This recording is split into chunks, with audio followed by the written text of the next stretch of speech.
He lives with We're Todd. alive. All right, we are going to get ready for the live. It is coming. It is moving it. Well, it's on. So We're on the hey. YouTubes. All right, Awesome. here we go Like to we're the going YouTubes. live. I met Gary Fisher. I sat next to Gary Fisher for hours in Carrie's booth at Celebration or Anaheim last time. Oh, in 2015. I met him in 17. Nice. I met Gary in 17. Yeah. Then I got to play with him a little bit. He is a dog after all. Yeah. Yes. At Hi, people. Mark Sorry about Hamill's star induction, so that was cool. He was hanging out. Oh, that's there, very cool. Awesome. in the audience. So. Well, hello. Oh, there's people here. Hello there. Welcome, welcome to the final episode in our Path of the Dark. Ooh, this is a nice hat, Dave. Path of the Darksaber series. This was an experimental show that actually went very, very well, to the point where we're going to be doing many spin-off, if you will, as Dusty Rhodes would say. And we promise we'll do a better spin-off than the Book of Boba Fett was of Mandalorian. Shots fired. Wow, that's hard. Anywho, I'm your host tonight, Spencer. I am on top of a Rancor. Like a bantha. Like a bantha? You ride Rancors like banthas, yes, exactly. Yes. So it's pretty cool. I'm one of your hosts tonight. Working the comm, as they say. Mr. Dave, how are you, sir? Doing well, sir. How about yourself? Yes. I am ecstatic. And repping the beard batch, Mr. Hefe. What's up? Good to see you. And with us tonight, as always, for this series is our good friend MVO Mark Venelo. Mark, how are you, sir? Hi guys, I'm excited. It's our finale. A little sad, but this has been really fun. I'm so glad we did this. Thank you again for inviting me. It's my absolute pleasure. And as I always say to anybody who's involved in our group, don't say something you might want to do, because we can probably make it happen. We did it to me. It's a warning. Twice. So we're about to watch chapter 7 of the Book of Boba Fett, but it's our finale of the Path of the Darksaber series. But a couple of things we're going to talk about before we even get to where we are in the timeline or anything of that nature. First off, I want to thank everybody who tuned in for the Alderaan Idol preview show on Tuesday. Was a lot of fun. Some great singers, some good singers, some singers, but I'm not going to tell you who was what. And as me, yes. That guy with the force lightning, man, why? How did he get on here? I don't know. I mean, I can't believe he has his own merchandise now. That's just horrible. Anyway, he has for a while. Yes, it's officially licensed now. No, but now he's got a T-shirt. So, mass produced. Anyway, yeah. Is the volume low? I will turn my volume. But yeah, so it's a great show. We have our 13 singers and our 2 alternates for round 1. So we're very, very excited about that. So thank you all for coming there. And if you had missed it and want to catch the replay, go to www.youtube.com/the virtual cantina network. And if you want to see everybody live, you want to come to the official kickoff show, an event for Celebration. You want to be at the Bunta Eve Cantina. We're going to have autographs. We're going to have karaoke. We're going to have book signings. We're going to have a podcast. We're going to have food, drink, different booths. And we're going to have some really cool stuff around the screens. which is going to be really, really cool. We basically are taking over this bar, and the team is putting together some really, really, really, really good stuff. Later on this afternoon or this evening, wherever you are, we are going to be bringing in Ashley Brizano, who is a Topps official card artist, and she's going to be Mark's co-host on a new show that's going to start after Celebration called Rebels Revisited. But we'll touch upon that a little bit later on. Dave, what's anything new besides the replay of Idol preview on the network? Well, because we were launching Idol this week, I have been sitting on a number of unboxings that are getting ready to drop. Ooh, yeah, like eggs, you're hatching them. That's right. I'm just sitting right there but sitting on a number of unboxings that are going to be launching soon, as well as we have a new episode coming Sunday of the Unifying Force. We are going to be, gearing up towards our, 1 year retrospective, which is coming right there in the beginning of May. But we're going to be talking about the multiple factions of the rebellion, and we'll probably get into some of the factions of the Empire, but all these different factions of rebels and kind of the different philosophies of them. And that's what we'll be talking about. Excelente. So without further ado, let's pass it over to MVO to tell us where we are in the timeline of the Darksaber and what we've seen, and we'll talk about where we're going after this episode, but where we're at. Yeah, I'll do a quick recap of everything we've covered in these 9 episodes with following the Darksaber from its introduction. Just as a reminder, the first time we saw the Darksaber on screen was in the Clone Wars. The wielder was pre-Vizsla. And that was in the year, we got some years in here, 21 BBY. So this is Clone Wars prior to the Battle of Yavin. He's the big bad that teams up with Darth Maul and Bo-Katan to try to take over Mandalore because it's under the rule of Duchess Satine, who's a pacifist. Now, this blade is sort of his through family lineage. It was originally built by Tar Vizsla, the very first Jedi Mandalorian. Oh yeah, I am seeing that people are saying the volume's a little bit low. Is mine high enough? You guys can hear me okay? I'm not sure if it's, I don't know. I'm going to turn up my volume a little on my headphones anyway. I don't know if that's going to translate. Yeah, I'm going to do that same too. Yeah. Okay. So Tar Vizsla, who originally made the Darksaber, we've talked about him. He ruled Mandalore. His saber was left at the Jedi Temple for years. It was then recaptured by the clan Vizsla. It ends up in the hands of Pre-Vizsla. Pre-Vizsla teams up with Maul, which never a good idea. Maul beats him in battle, takes it from him along with his head, and becomes the ruler of Mandalore. Congratulations, Maul. Who knew you had it in you? So that was a fun little arc and tragic. He had a couple legs up. Yeah, he's got the metal legs. We love Maul, and Sam Witwer's terrific in that role. And then he does make the saddest, one of the saddest moments in all of Clone Wars when he kills Duchess Satine right in front of Obi-Wan.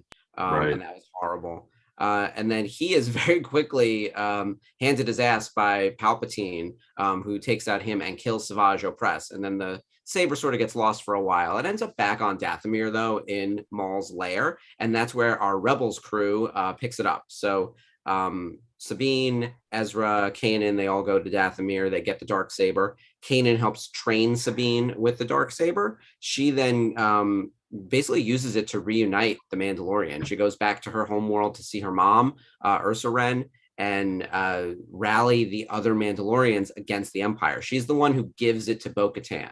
And we hear a lot about that in The Mandalorian, that people think that was a bad thing, like it creates the curse. So we see the Bo-Katan lead the Mandalorians behind her with Darksaber, and we think it's, at least within Rebels, it looks like a bit of a happy ending. But then when we get to Mandalorian, we find out that Night of a Thousand Tears, Mandalorians were wiped out by the Empire, things didn't go very well, and that's how it ends up in the hands of Moff Gideon. When we saw Moff Gideon reveal that Darksaber at the end of Mando season 1, it was quite the surprise. And then Mando took it from him in combat. and it is now rightfully in his hands. There are people who want it. We know that Gideon wants it back. We know that Bo-Katan wants it. And I think there are other people who don't really care, but he is not using it to rule Mandalore at the moment. He doesn't actually really want to go back there. And he was even challenged by the armorer, saying you're not really a Mandalorian anymore because you took your helmet off. So there's this weird push and pull where he's maybe not really a Mandalorian, but he's also the Mandalore and potentially the ruler of the system. So a lot to happen with this thing going forward. In this episode, he just kind of uses it like a weapon, though. There's really no one like gunning for it. It doesn't lead to like any larger, I guess, lore around Mandalore. But there's some cool special effects in this episode. And I think if nothing else, the finale of Boba Fett is chaotic and really fun action sequences. So it'll be fun to see him wield that thing, especially against the big droid. Absolutely. Well, that's great. And happy to oblige. Now, is our volume any better, people in the peanut gallery?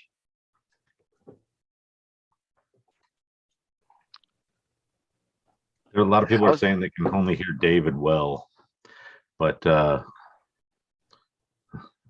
don't know how it's different from normal. Yeah, because I hear you all very well. Well, in Zoom it sounds fine, but in the broadcast I know it's a little low. But maybe it's much better. Oh, Scott just said much better. Okay, excellent. So that's where we are for that. Thank you very, very, very much. I also want to plug that starting next week, we're starting a brand new series as we are getting ready for the premiere of Obi-Wan Kenobi. And Jeff, what's the show called? Finding Kenobi. You know, if we could get a whole Sam Witwer to do a bumper for that, that would be absolutely fantastic. We'll trick him. We'll do a little, talk to him for a minute, do a little audio recording while he talks and get him to say the word finding and then just get him to say Kenobi. Yes. I don't know. Yeah, we'll AI it like they did Hamill. We'll edit it together. Or didn't what's his face?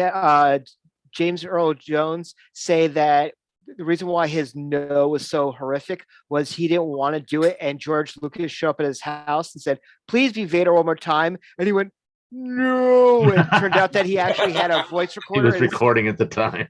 Yeah. But yes, we have a brand new show called Finding Kenobi, which we are going to be joined by fellow admin Frank Rich, whose favorite character of all time is Obi-Wan Kenobi. So we are going to actually look at the beginnings of Kenobi's, I want to say, cinematic and animated journey pre BBY. So basically, we're going to be starting back when Obi-Wan was a Padawan for Qui-Gon. Qui-Gon, thank you. Brain fart. It's been a long day. Qui-Gon Jinn. And we're going to be starting with the Phantom Menace next week. So we're very, very excited about that. It's going to be a 4-week series leading us up to a week before Celebration. And then when we get back from Celebration, we're going to do the first 2 episodes, which air during Celebration, which would be absolutely fantastic. So hope you guys would take into that. But I want to get into some Celebration news. We had 2 brand new Celebration signers, not first time signers, but first time Celebration signers, which honestly made a lot of people very, very happy. Mark, why don't you talk a little bit about that? Yeah, I was surprised by the names that they announced, and pleasantly so. So the 2 reveals for this week, and by the way, it was only 2. I was scrubbing through Twitter and Facebook and everywhere, wondering if there were more names. It was just the 2. Kelly Marie Tran from Star Wars: The Last Jedi and The Rise of Skywalker. Obviously, she plays Rose in the new trilogy. And Billie Lourd, who is the daughter of Carrie Fisher, for one, but is also in all 3 of the the sequel trilogies. So Force Awakens, Last Jedi, and Rise of Skywalker. And in each one of those movies, she has a significantly larger role. One small little tidbit about Billy, if you didn't know this as well, she plays the body double for Leia in the sort of flashback scene where Luke and Leia are training. And they superimpose some old footage of Leia onto her to make it work once the helmet comes off. But it is her in like the costume and the helmet and everything. So she's truly keeping the flame of like Carrie Fisher's memory alive, certainly within the Star Wars universe. And she's also got a pretty awesome career outside of Star Wars. Like I loved her on Scream Queens. I know that like that show is a little bit of like a deep cut. She's terrific. I liked her in Booksmart. Yeah, right. So she's great in Booksmart. I think she's also going to be a writer like her mom. That seems to be something that she's pursuing. And she had a kid pretty recently. So things are going really well for her. I know that Kelly is also doing very well for herself outside of Star Wars. She's got Raya and the Last Dragon was probably her last big most recent big project, but she's got some things a brewing. And funny enough, as we were talking about guests pretty recently, I was like, Kelly Marie Tran will never do it. Like she signed private for us, and she was my last private signing before the world collapsed with COVID in January of 2020. The last thing we did at Star Wars Authentics. And I was like, yeah, I would love for her to go, but she'll never do it. And then who's on the list this week? Kelly Marie and Billy. Two people who I really didn't think would ever show up, but these are good names, big names, certainly first timers for Celebration, and adds to the growing list of first timers attending Celebration, which I think now is over a third of the guest list. Now, one thing that excites me about this in particular is that with Kelly and Billy signing, now, first and foremost, let's just say that it's awesome to see that Kelly is wanting to come out into the public after all the turmoil that she went through on social media. But I think that the fact that in the last two celebrations, especially in Chicago, she got a standing ovation at the Star Wars stage when she was on, and when she came on for the Rise panel. She was so happy to be there. But I think also the love that people saw, like with Ahmed, kind of probably helped her along with that as well. There you go. There's your Jar Jar. That would, help push her to want to actually come in there. And then Billy, who was, a quintessential part of the 40th anniversary panel, and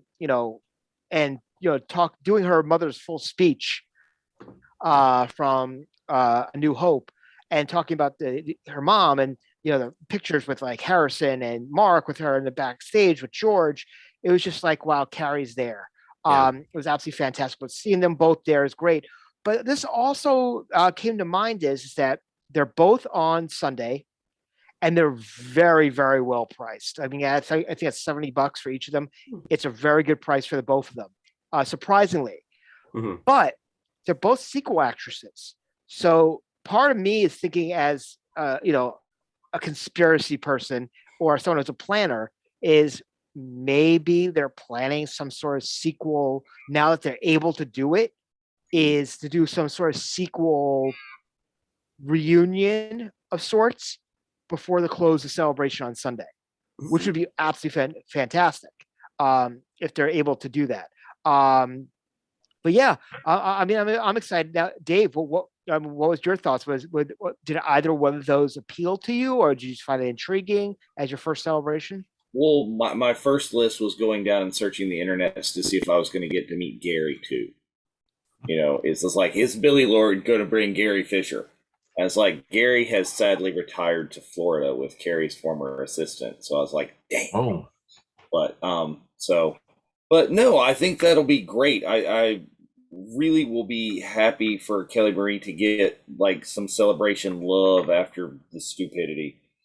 That'll be great. And I'm not only is Billy Lord, Star Wars royalty, she's Hollywood royalty. I mean, it's the granddaughter of Debbie Reynolds, and it's going to be great. It really, I wanted more names, but the two names that we got were really good.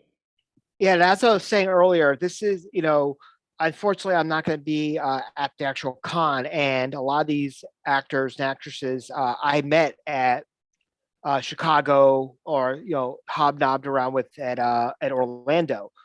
and other than Michelle Ang for myself, who was the only one that I really would have wanted to have met. These two actually made me go, ooh, like, and also being the Funko collector I am, is Rose has 2 pops, and Connix has her own pop as well.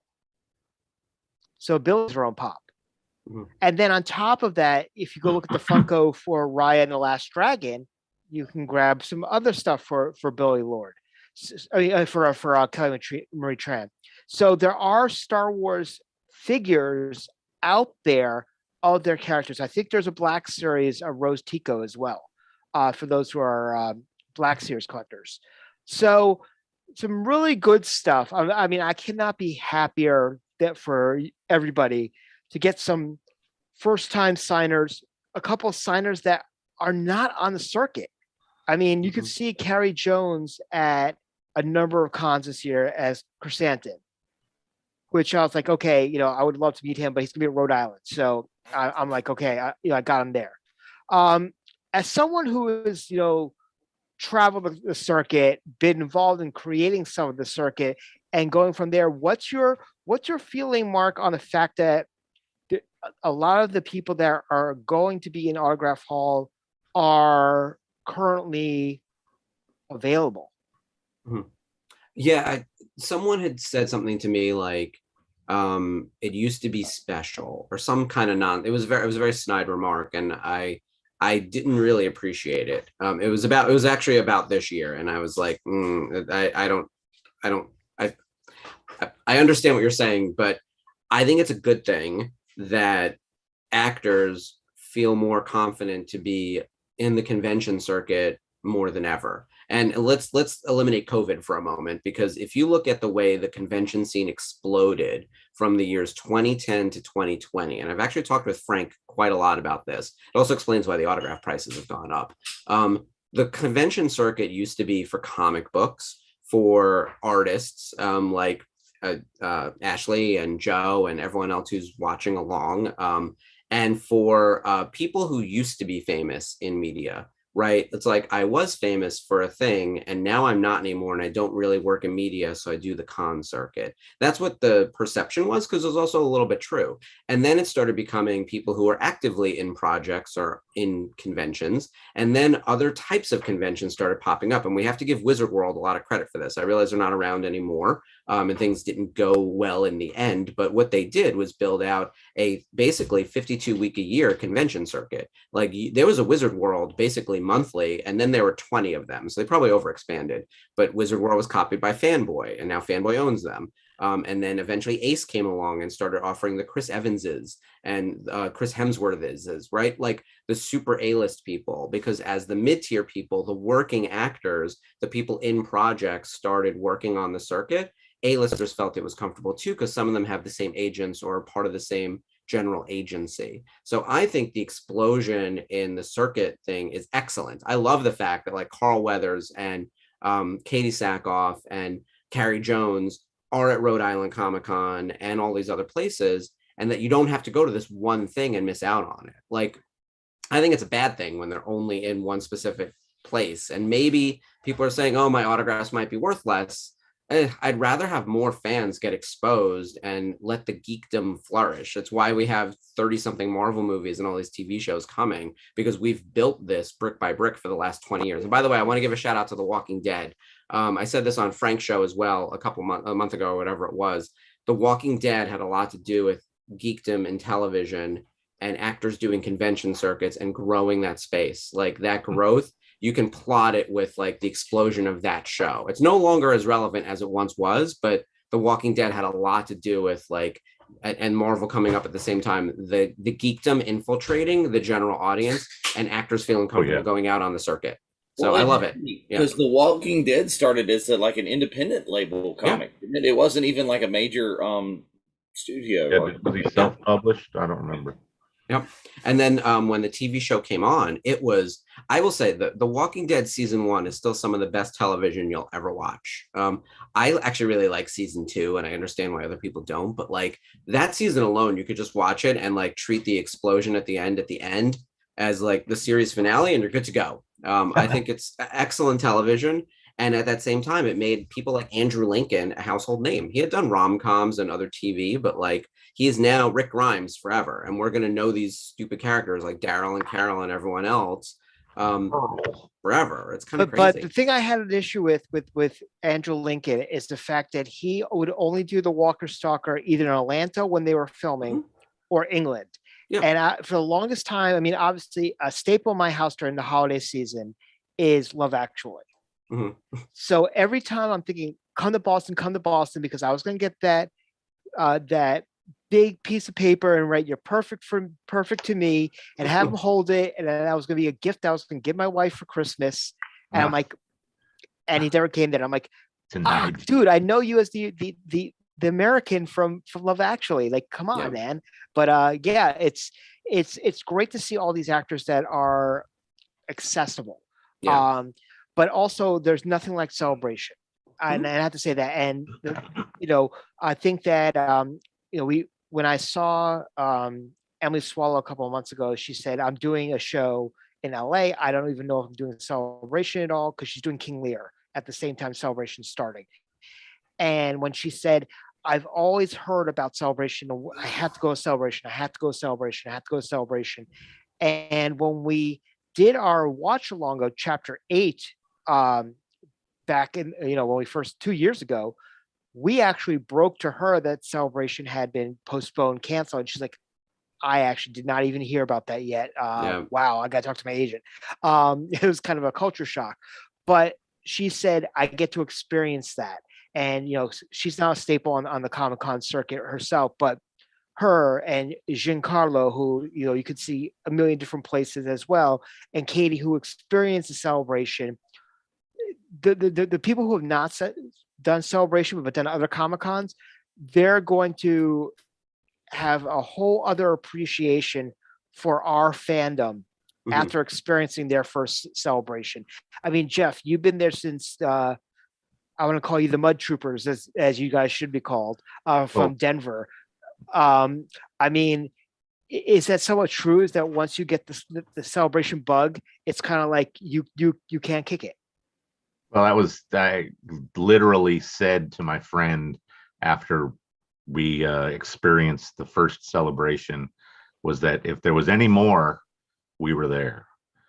I did save for the foreign ones, but I would have liked to have gone to, the Europe ones and Japan and etc. But I was like, continental US, there's a Celebration. After this one, I'm sold. Yeah. So, just very, very, it's a religious experience. And the one thing I'm going to say as well, before we start episode 7, chapter 7 of the Book of Boba Fett, so hopefully you have that up on your D+ machine and all queued up, is if you're coming to Anaheim early, we have 2 very exciting events. One is on Tuesday at the Anaheim Hilton at the lobby bar, called the Not So Virtual Cantina. It's just going to be an informal us getting together, and no qualms, no gimmicks, no nothing, just us hanging out, getting to know each other in a relaxed environment before the next night, which is the big event, which is our 3rd annual Bunta Eve Cantina, which you can, if you've never been to a Celebration before, it's a perfect opportunity to go and meet people that you are going to run into all weekend. And as Mark said, no one's ever really gone. You're gonna see people over and over and over again, and then it's gonna become your lifeblood.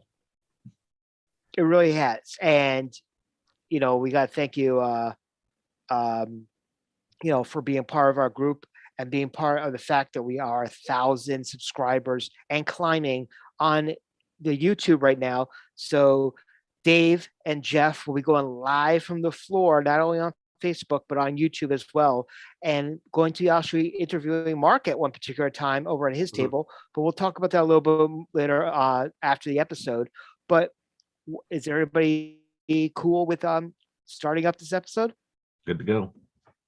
Oh, by the way, Mark, if you're ever going to karaoke in New York City at Planet Rose down the Village, one of my friends frequents it, and he said Sophie Thatcher, who is one of the mods, frequents that every week. Oh, awesome. So I'm thinking of sending over my FET piece. I'm like, hey, just put it into your bag. If you had to go to karaoke, she's going there. Get it. So, but yeah, she's a frequent karaoke in New York City, and it's a great karaoke bar there. Anyway, I digress. So when we start with the 10-second countdown, we're going to start in 10, 9, 8, 7, 6, 5, 4, 3, 2, 1. Play. Engage.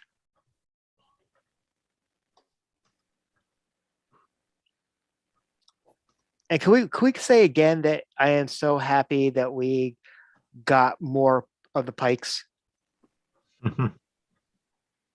Well, they got it too, which is I was happy about that.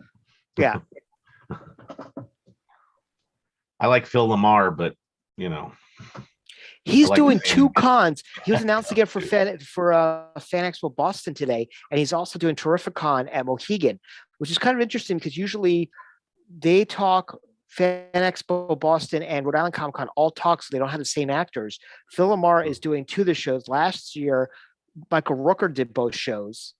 And I think he did. I don't think he did Rhode Island, but the thing is, Phil Lamar is going to be doing both those shows. So, you know, it's going to be a good time to get stuff for Phil Lamar. And of course, in this episode, Phil Lamar is in the same scene with both of his characters that he's playing. That's fantastic. He's awesome. We were talking about him a couple episodes ago, I think, and I remember saying like his portfolio is big. Like he's done a million different voices. My favorite of his, Futurama. But even within Star Wars, like, do you want him to sign as Bail? From the Clone Wars or Rebels. He's got a senator. He's got a bunch of different stuff, and now he's in the live action stuff. You could have him sign lots of different multi pieces, which is cool with the voice actors. They kind of get to do a ton of different things. Absolutely. Yep. I'm surprised you haven't set up a photo from that scene where he's in it and are going to get him to sign it twice, Spencer. Well, I can see him twice, so why not? So the same photo signed twice?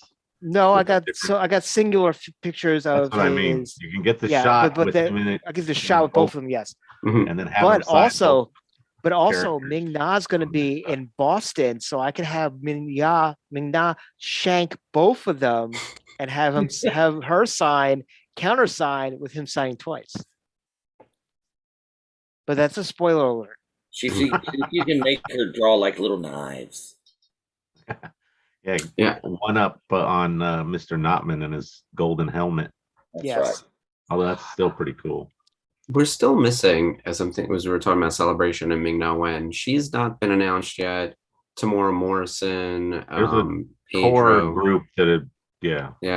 I think they'll get there. Here's something that I think is funny. Cards close to their vest at the moment. And this is typical of any Comic-Con or anything in that nature of that. For a Comic-Con itself, it was not Celebration. We have a very, very good lineup, and I'm not going to dispute that at all. Obviously, a lot of people are saying, what the hell, not very excited about that. I'll tell you this: if they announce the last four, and let's just say these are the last four, as Hayden, Ewan, Ming Na, and Tamora Morrison, those people who are naysayers right now will say this is the best show I've ever been to. Yeah, without a doubt. These are those four. Well, and here's my question: when's the pre-order sign? When's the send-in deadline? It's next week. It's in next 2 weeks. Yeah, it's really soon. Well, that's what I'm saying. Is it May the 8th? It's a week after the 4th, so there'll probably be a lot of announcements. That's what I was getting at right there. That they are saving big announcements for May the 4th. And I also have to put over why you getting Taika Waititi to sign. To me, that was pretty big, especially needing him on my season 1 Mando thing. And rest in peace, Rio Hackford, who was the mocap for IG-11's in season 1 Mandalorian. I luckily got a piece signed by him, TTM. So it means through the mail, of those who don't know what that means, that I'm actually considering getting countersigned with Taika as well, just so I'm gonna have the full, IG-11 team on that. But yeah, no, I mean, Taika is a great name for that. But hey, I think that was Leilani and Ariel. Yep. Who you guys can meet at the Boutique Cantina. I'm so excited to meet them. They're gonna be fun. I have to say that blast site from the previous episode was sort of devoid of anything that looked like any people were actually in there, because they would have been a lot messier, I think, unless there was something came was there through a cleanup crew, maybe? Yeah, but they left it kind of messy. Yeah, they only clean up certain kinds of matter. I know you hate Harry Potter, but there's a scene at the end of the Battle of Hogwarts where Mr. Filch is actually sweeping literally right after very possibly could happen. So, okay, besides the fact that, people were saying that the coloring of Cad Bane is off. I mean, can we talk about the fact that we got live action Cad Bane? I mean, I think out of the Clone Wars, those the two people that we wanted the most was Cad Bane, and we still want Hondo Ohnaka. Oh yeah, no, that'd be great. Hondo would be very cool. Mm-hmm. I like the design for. Jim's done it for the animatronic at Galaxy's Edge. He did it in Clone Wars and Rebels. He's great. I also think that Cad Bane looks fine. We're really at a point where we're nitpicking, and when you look at all of the other side-by-sides of live action and animation next to each other, they don't line up perfectly because they're different media. A different interpretation, basically. Yeah. I understand the limitations in the makeup is the shape of his face is different, so you can make this practical and you don't have to do it CG is fine. And see, right now, the lighting makes his face look more Clone Wars accurate with that sort of darker, dramatic lighting. Whereas when he's out in the bright sun is when people, I think, were complaining that he was too pale. But that's going to brighten up, regardless, because, that's the way light works. But I mean, I would like to see this stupid big hat, but that's just who cares that they did. But here's the thing: if you watch Bad Batch, his hat shrunk. They did actually I think they were anticipating that. They were like, the big hat from Clone Wars is not feasible. Shrinking in Bad Batch. That way, when we get to also I love the fact that people have one outfit for the duration of their life in Star Wars. I was I have 1,000 t-shirts and I'm 40. These people have been in the same job for 20 something years wearing that one disgusting coat. It's just horrendous. I think that was some of the big things that we got with the sequels, that Han changed clothes. Yeah. Leia is one of the few with multiple outfits and Padme. But here comes the reveal. She's the best. Oh, that's right. For Mark. Mark's here we go. In his soup over there right now. That's so exciting. I mean, we all knew this was coming, based on the way last episode ended. Did anyone bet he was going to stay behind with Luke? No, because he's liquid gold for them. Yeah, single-handedly carrying the franchise on those tiny shoulders. Yep. Grogu plus. Wait till he's single-handedly carrying the Darksaber. More and more, it seems to be pointing in that direction, which is bigger than him. Yes. Speaking, and we keep on talking about the Filoniverse, and I want to just point this out, which I actually think is kind of interesting. I didn't notice there's a fan panel with a couple podcasts talking about the impact of the character of Ahsoka Tano has had on society and the fandom. And one of the guests on the show is Ann Colvey, who is Dave Filoni's wife. Oh, wow. Which I think is kind of intriguing. That's awesome. Who Ann is actually very, very active on social media and is a lovely woman.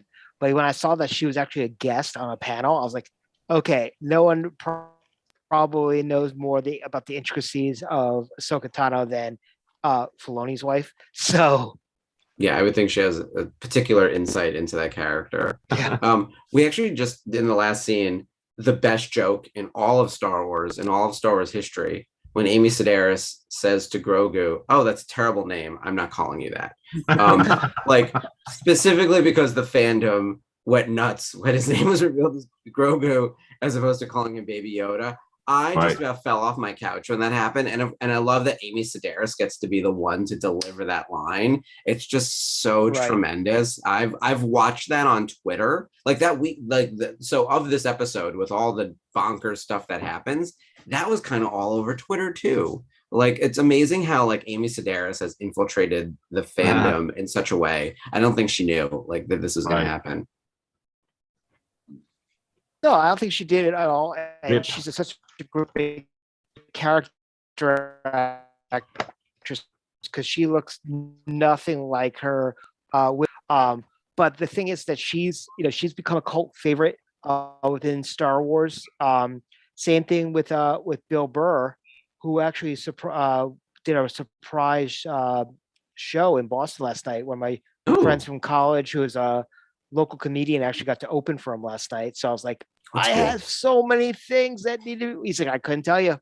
I'm like, also, if you think he knows 5 seconds worth of actual Star Wars information, you are mistaken. He probably doesn't even remember his character name, which is fine. You don't need to be a super fan to be included. You just need to act the role. They're hiring him to act as a character, and I thought he was great in that episode. Really fun. He was actually, he should have been nominated for a daytime for an Emmy for his last one. I mean, his role as Mayfield, the last episode he did, the prisoner, not the prisoner. The shootout with the Imperial officer. Yeah. Yeah, he's incredible. I've never seen him really play like not straight, just heavy, like dramatic, like he's always a comedian, and like this, you could see him like the tears building in his eyes and the anger, and then he just shoots that guy. Like that was like dark, and I was not expecting Bill Burr to go there. So I think that he has more range than anyone probably ever gives him credit for, because he's a stand-up comic, right? But he also used to crap all over. He used to crap over all of us on all of his shows about comic cons and Star Wars in particular. And then he got the mouse bucks, and now you got a Black Series figure. There you go. So it's probably more than going money into too, the scene, Yeah, but in this scene right here, which is great because they allude to their history and the fact that obviously there was some scenes that were supposed to be, we saw renderings of for Clone Wars before it got canceled of the battle between the two of them, and how Boba initially got the dent in his helmet. But the issue that I had with this scene is the fact is we just watched the Bad Batch, and there was a huge shootout between Cad Bane and Fennec Shand over Omega. Right. And they don't even talk to each other here. Where does that seems to be so in Fennec's character that why did she just not stick the gun out from behind cover and just shoot him? Just shoot him. Why are you sitting there letting him die? Shoot him in the face. Maybe it was so long ago they both forgot about it. So they don't talk. So Josh, I want to answer this question, and I don't know if Mark, if you want to chime in on this one. Is Josh Frez says that obviously Hamill needs to be the May 4th announcement because Shatner does all the Star Trek shows. Why does everybody think Hamill would not attend Celebration? Well, he didn't in 2019. And I don't know if he went in 2017. Oh wait, he was there in 2017. Yeah, it was 2016. In 2016 in London, he didn't go. I don't think. I'm trying to remember, but I think he got sick at 17 because he was running back and forth, and he didn't have time to get by Sunday he had no voice at all. I think it was run ragged in 2017, probably. He didn't come back for 2019, but I don't think that means he wouldn't come back for what would have been 2020 or 2022. He hasn't done a lot of private signings from what I could tell, though, either. That's what's strange. Like, he didn't sign for Topps for a few years, but he also wasn't really signing with official picks. So I don't know if there was anything else going on, but like he seemed to have disappeared for a hot second. And I don't know like what that all was about. But I also don't think that he's done with the fandom or not signing or anything like that. Because I've heard other rumors where it's like, well, he's never coming back. And then I've heard other rumors saying he's only going to work with official picks, which maybe that's true. But like, I don't think that you should cross anyone off your list, especially if like the announcements from today have taught you anything. Kelly Marie Tran and Billy Lord were on my list of like, as I start ranking probable to improbable, like they were close to impossible and they're coming. So at this point now, could Natalie Portman show up? Like maybe. I also think though, as we were talking earlier, Ewan McGregor and Hayden Christensen are the gets. So I think that Mark Hamill would be huge. And I think Ewan McGregor would technically be their headliner if they get him.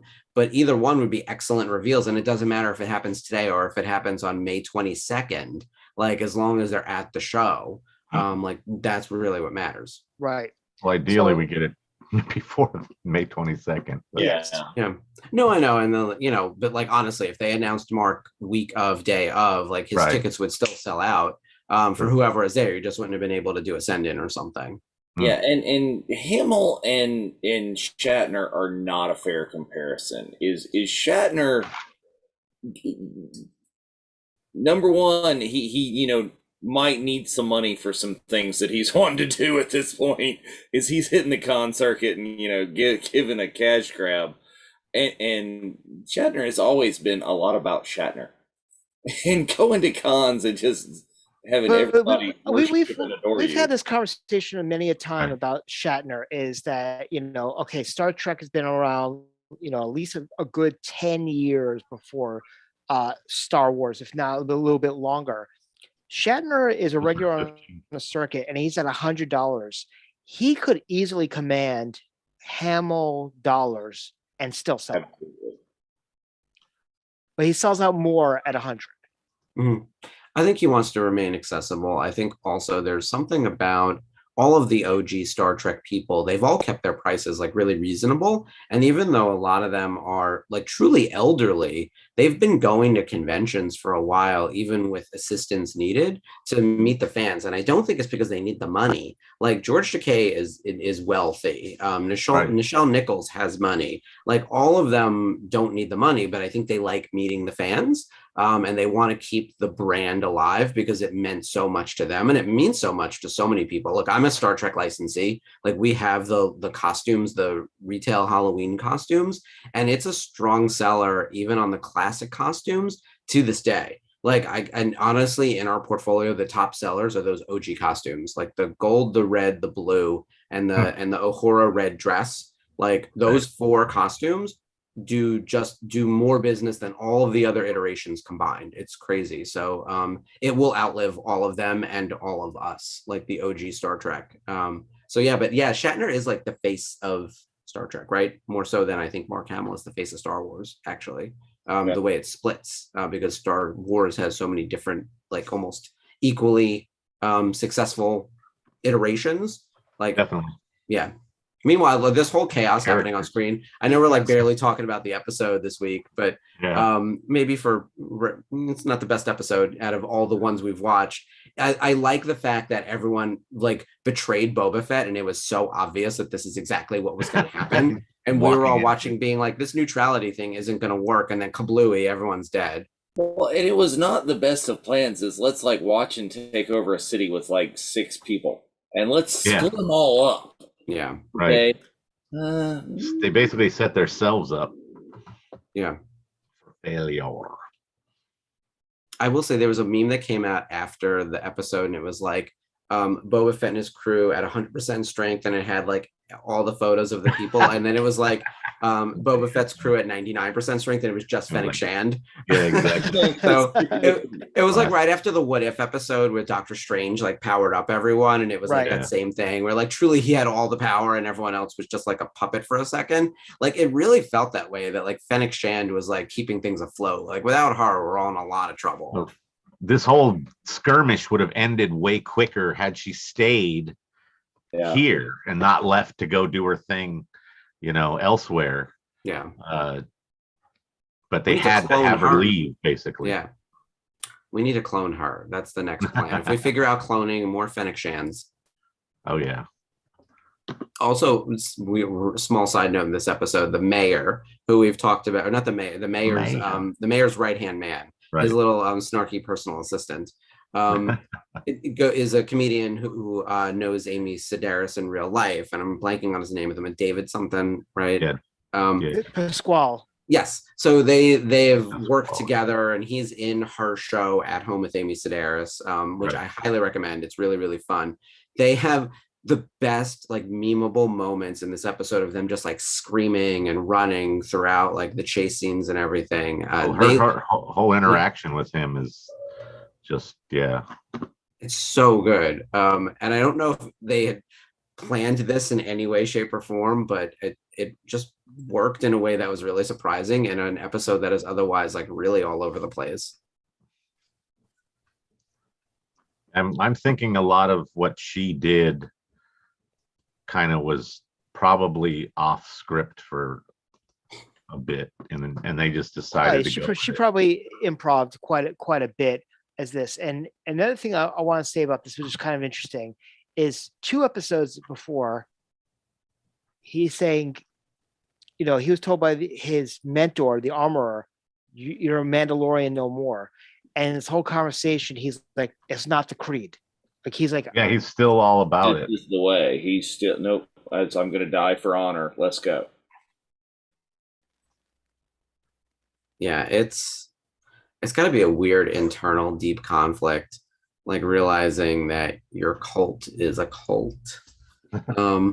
And what are the next steps? And he actually feels like he has to atone, right? He's like, I probably shouldn't have taken off my helmet, even if it was the right thing to do in the moment. So I still am betting on the fact that we're going to end up back on Mandalore, and there's going to be actual water, and there's going to be a different type of baptism for everyone, and it's going to include him and the armorer and Bo-Katan and everyone, and they're all going to be like new Mandalorians. It's going to be very touchy-feely and kumbaya-ish. I can see it happening already, but I hope that it goes that way. One, they have to win. Like our good guys have to win the day, and the story has to go well for them. And whoever ends up wielding the Darksaber and ruling Mandalore, that will resolve, I think, in the next few seasons of whatever iteration of the show we're watching, whether it's Mando or Bobo or Ahsoka.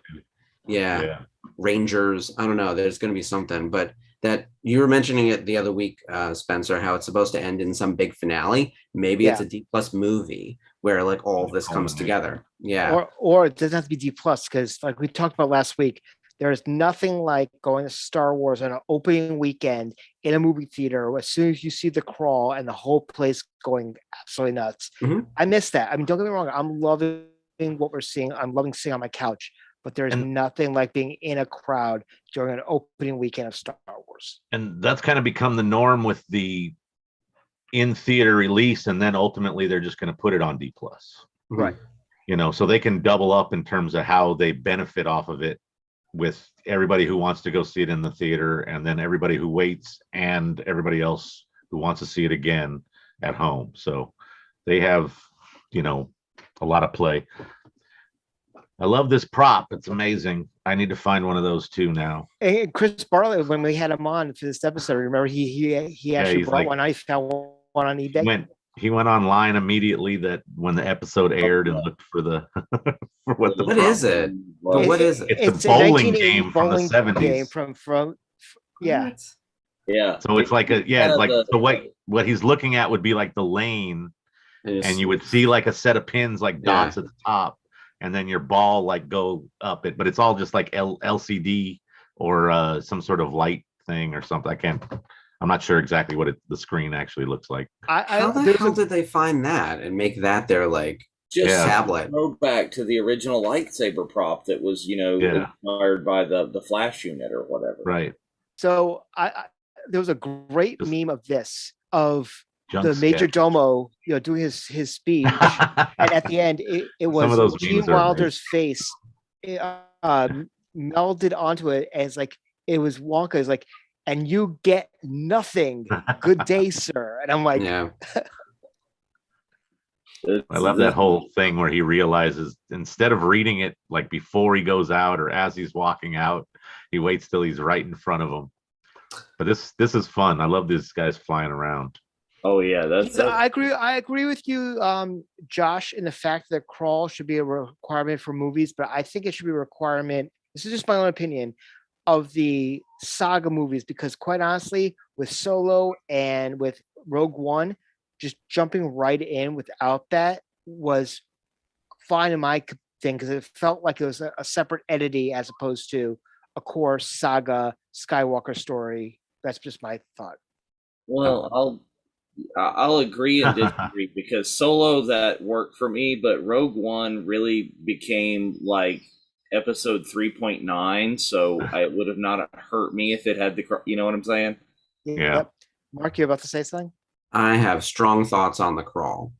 The crawl is literally everywhere. It's in video games. It's in comics. It's they've like plastered it on pretty much every piece of media except the D+ series, which is why I think top of mind right now we're not seeing it. But if you look at all the legacy stuff they've done with Star Wars, like the Lego video games, the standard video games, like everything in Star Wars has a crawl. So like when they told me there was no crawl for Rogue One, I just about flipped my desk over. I was like, this is unacceptable. This is in Star Wars. And I stand by it. I still don't like it. Like I saw a fan edit where someone made a crawl and I was like, I want that on my copy of the Blu-ray to like start my movie. And then on Solo, because they had to explain to you what the hell was going on, they give you that paragraph. And I was like, make it crawl. Like it's still a stack of text. I was so angry. And it's only 2 movies. So it like completely ruins the flow. Like I get the D+ series doesn't need it, but even in Clone Wars, they gave you the opening like narration and then like a line. So it was like a crawl light. But like, oh my God, I want crawls in the movies. And it just kills me that I think they're probably never going to do it again because it'll only be for the numbered movies for whatever reason. It makes me so angry. All right, I'm back to being normal now. No, it's fine. But I like the fact that the Weequay decided to come up after trying to tell Cobb that don't get involved. We just became Freetown. Well, him getting shot, I think, had a lot to do with that. It's like the Agent Coulson of the Avengers. It's like need someone to avenge. So it was cool to hear that those freaky looking scooters were literal practical props that they keyed out the wheels or whatever conveyance they have at the bottom of. Let's look what they did with the car thingy that Solo drove at the beginning of Solo. That was actually a real car chase they were doing. They just keyed out the tires. Wasn't that the same for Rey with her little transport in Force Awakens? USB drive. Yeah, it's exactly what it looks like. Yeah, I think that had some wheels too, I think. I love Chrysanthemum's entrance here. It was amazing. Yeah. But I mean, he just makes so much more sense with the big giant gun and actual armor. When the mods came in and they're shooting like it's like the noisy cricket from Man in Black. It's like, what are you doing? Who cares? What? Just crash the scooters into people or something. Yeah, there you go. That'll do more damage. This Wookiee can take a beating. Yep. Yeah, that's why when they show that, which we talked over, the scene where he gets kind of, overwhelmed by I forget the species, but they, it's like, no. The next thing should just be him flinging off, 10 people, but they cut away and let it look like he's sort of being overwhelmed. Well, then you get the memes of all the Wookiees that died in the droid attack. They're going like, what? We can take blaster fire? What? Yeah, right. Like, how many shots can we get hit by? This guy seems to be a particularly, like, he's a gladiator, right? Yeah. He's very... So he breaks the mold. Yeah. Hey, what a lot of people are going is new character or whatever, but there's just the massive backstory and stuff that's already there for him that you've just got to look at other media for. There's a story behind the scar and all of that sort of thing. Right, but how about these super droidicas? They're like super duper. Yeah, they're big. Droideka. Okay, I had a near meltdown screaming at the television because you should know how these shields work, especially if you're a bounty hunter. There's a whole episode in the Clone Wars about slow rolling the ball to get in there. There's a whole, it's almost like a training session with Ahsoka and Saw Gerrera, his sister Steela Gerrera, and like, and children are learning this, like on Onderon or wherever it was. And we're watching this happen. And by the way, how many times you're going to shoot it before you realize it doesn't work? Like, how does Boba not know? How does Mando not know? I understand that these citizens might not have experienced this before, but this is some nonsense. And I was as angry as there being no crawl. Like, it was the same level of anger, like watching this happen. Yeah, it was kind of frustrating with what they kind of end up doing and how long it takes for them to figure it out. Basically repeat. We just fly away. The jetpacks still have juice in them. Why weren't we just above everything sniping down on people before? Nope. Yeah. His backpacks got jets. He's Boba. Where's this? That's been stuck in my head for days. Like, okay, fire. No. Yeah, nope. Let's play leapfrog. How either of them are alive is beyond me. Okay, let me try to slice this. Darksaber not gonna cut it. I'm gonna hack it. So he just keeps doing it. Yeah, just do it again. Let's keep going. It didn't work the first time. Let's try again. But and it's I wonder with against the droidicas would like slug throwers, actual guns work, because they said that the Mandalorians invented those to fight combat Jedi because they could deflect blaster bolts. Come on, people. What about the whistling birds might be able to get through? They wouldn't do a whole bunch of damage to that big droid. Milo's asking, can someone please blow up a Vespa? Yeah. Well, they did. I cheered when they shot the Vespa out from under the lead dude. It's like, and he flipped. Yeah.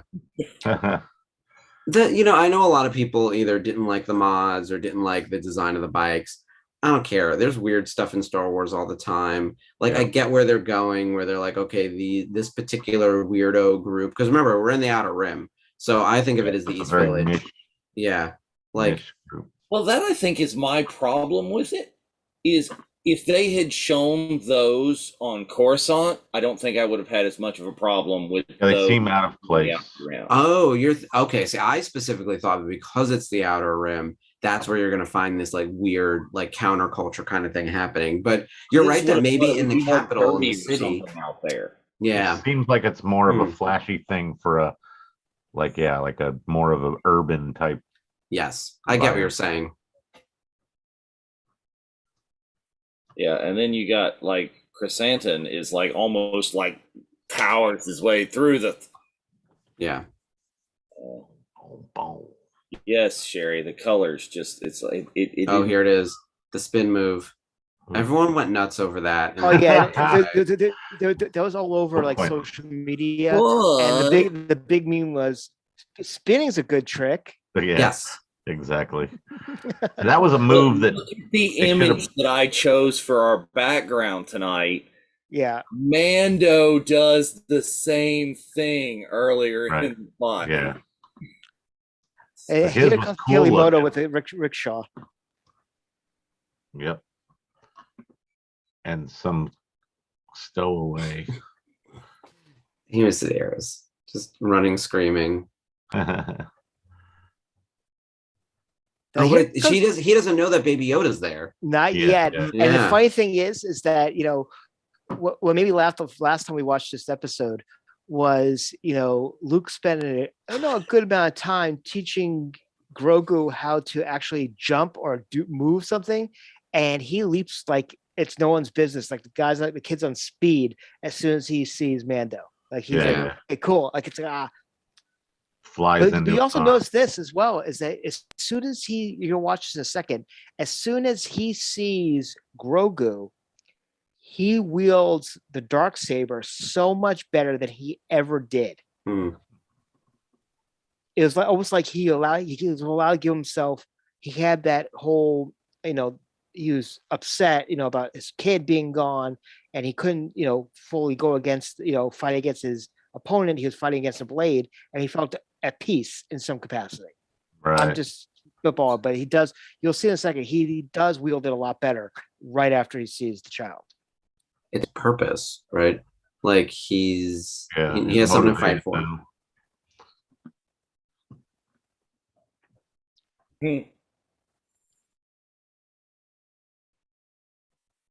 Do we think we're getting a season 2 of Boba? Well, I don't know. I mean, I know that initially with the wrap gift that Mina gave, it said S1 on it. Right. But who knows? Yeah. Oh, there's the baby. I think essentially we will get a part 2 of this, whether they call it the Book of Boba Fett.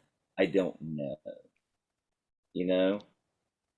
We're gonna get this story, but where does it go? And we'll get more story of Boba Fett, even regardless of if they go back to Mandalore and do. Josh, I agree with you. With what you're saying.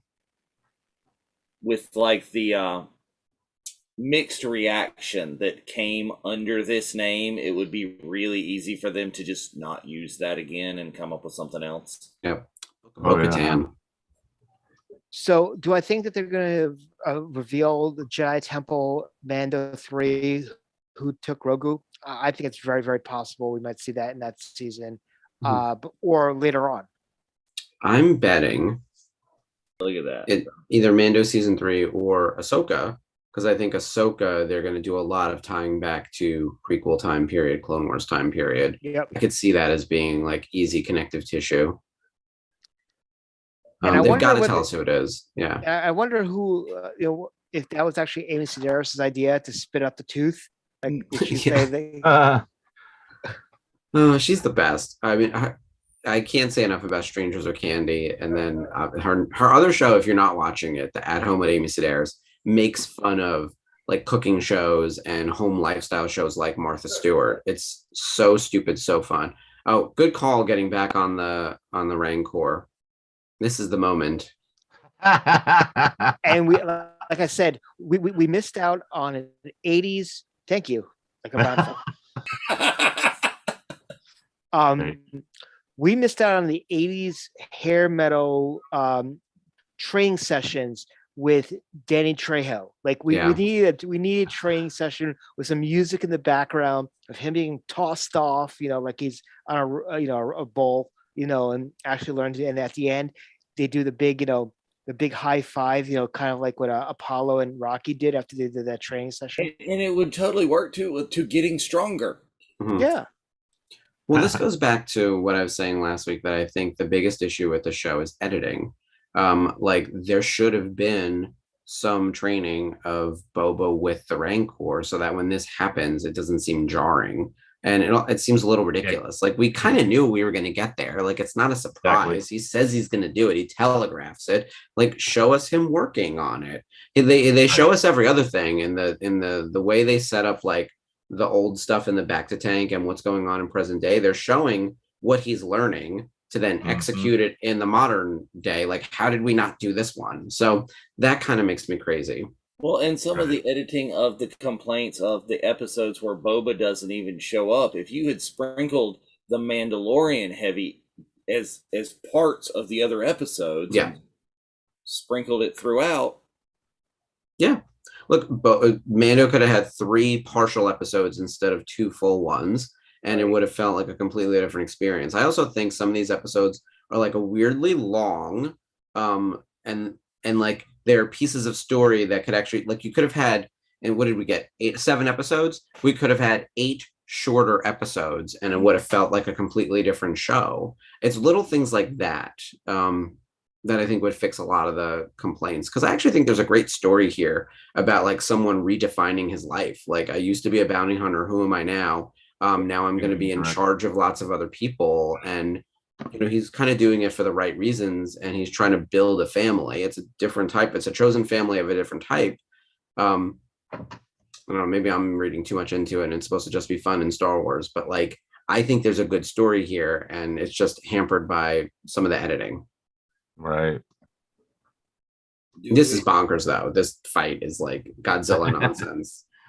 Well, then you got this Kong, segment that's going to be coming up any second now. Song scale something already, so he does that whole reveal. But now that they know that they can get through the force field, they should be concentrating on doing that more than just trying to shoot at him for no good reason.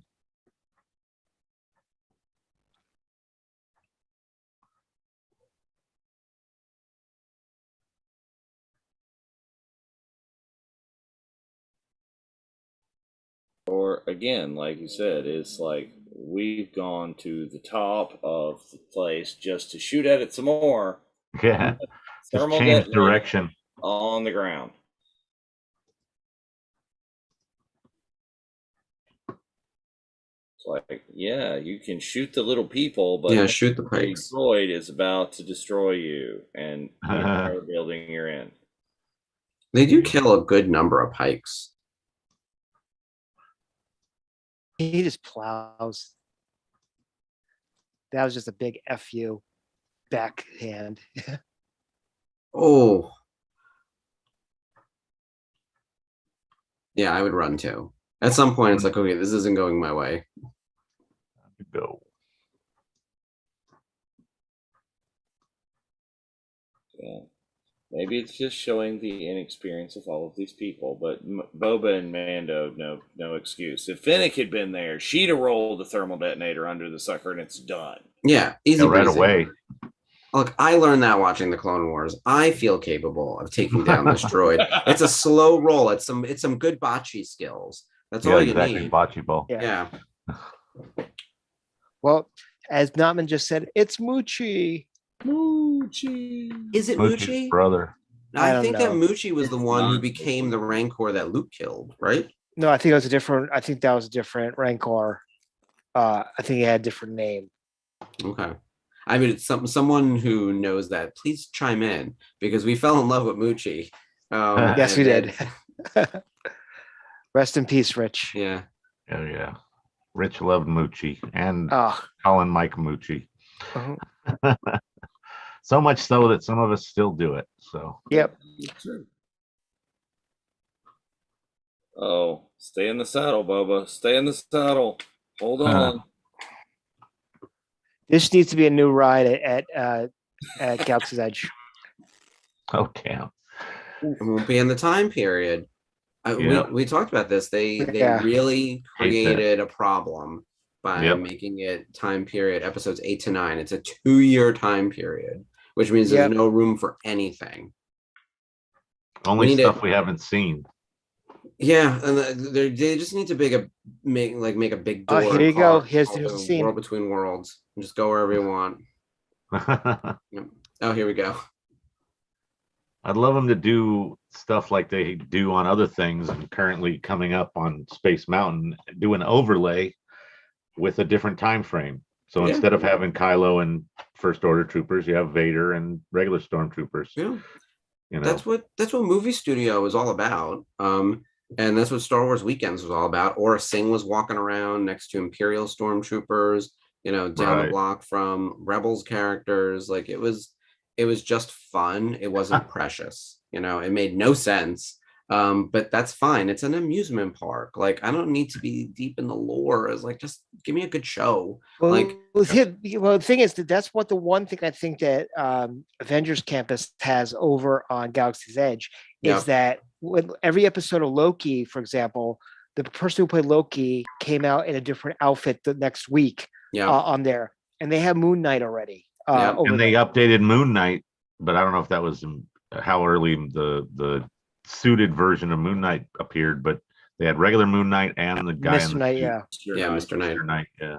That's awesome. Yeah, Agatha Harkness was out there like harassing people basically, which is awesome. And by the way, she looked just like Catherine Hahn. Yeah, she did. Catherine Hahn could have secretly been out there and have been like, wow, that actress looks just like her. Yeah, I can't wait for the House of Harkness. I'm and they need to play that song again, because honestly, I'm still obsessed with that song. I have thoughts about House of Harkness. I think it's going to be a huge left turn and nothing like WandaVision. I think based on the name House of, making you think House of M and everything, it's going to be super dark and super serious. And she's still going to play it like she's in a telenovela off the rails, but I think it's going to be top. Yeah, I think she will play it over the top, but like the content will be like dark and scary and like serious as a heart attack. Which WandaVision kind of was too. It's all about grief and pain and suffering and everything. But that show was just like layered and weird, and you're trying to unravel the mystery, and it's also like quirky and it's a sitcom.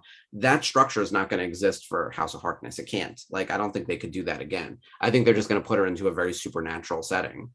Okay, so here we get our finally another, showdown at the OK Corral type of,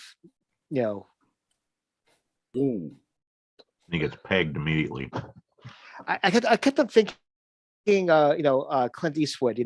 He has the big thing, the thing under his Marty McFly in Back to the Future 3, which is still Clint Eastwood. So, does Cad Bane have the Force? I mean, he's really fast. Yeah, he is. Well, and like Boba's armor is really weak compared to Din's. Yeah. Because Din just would have stood there and taken that.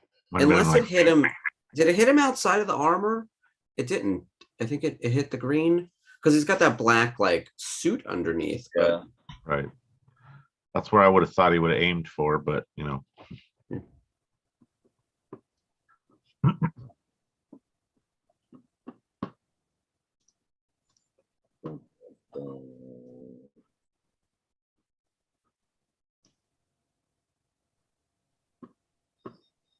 That's a terrible lesson, which is why thankfully it doesn't work. Yep. Yes. So in a recent con in Australia, someone actually made a stabby dabby gaffy stick for him, gaffy stick, and he recreated it. He did his whole dance with the stick, which is pretty awesome. That's cool. But he did like a ceremony. I think it's absolutely.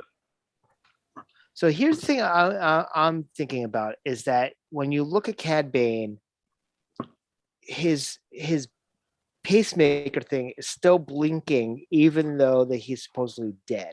So hopefully that means that they're looking for a way to potentially he can be brought back at a later date or anything of that nature, or make you think, Yeah, I see the blinking. That's kind of like it's not like like at the end of Endgame where you saw the arc reactor on Tony's chest, just turn off, and you knew, right off the bat that he can't be revived. Or do we know that if what that actually does, if it has any true like connection to his physical being? Like, does it not work when he doesn't work, or does it just is it battery powered or something?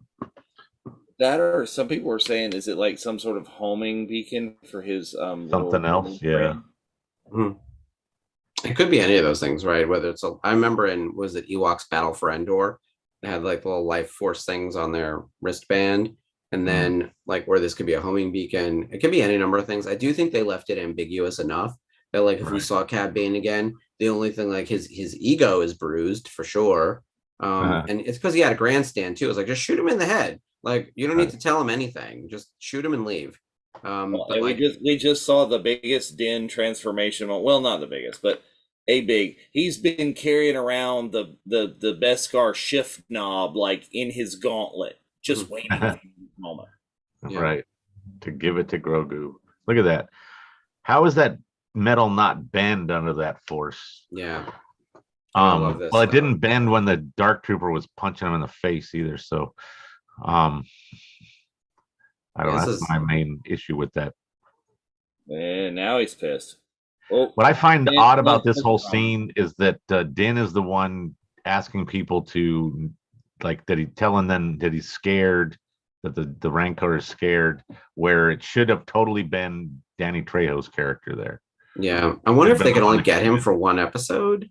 Like, it's weird that he's not there. Oh, yeah, there's screaming. But we were waiting for him for how long? Because Robert Rodriguez, I mean, it's sort of like doing Sam Raimi and not having Bruce Campbell show up. Yeah.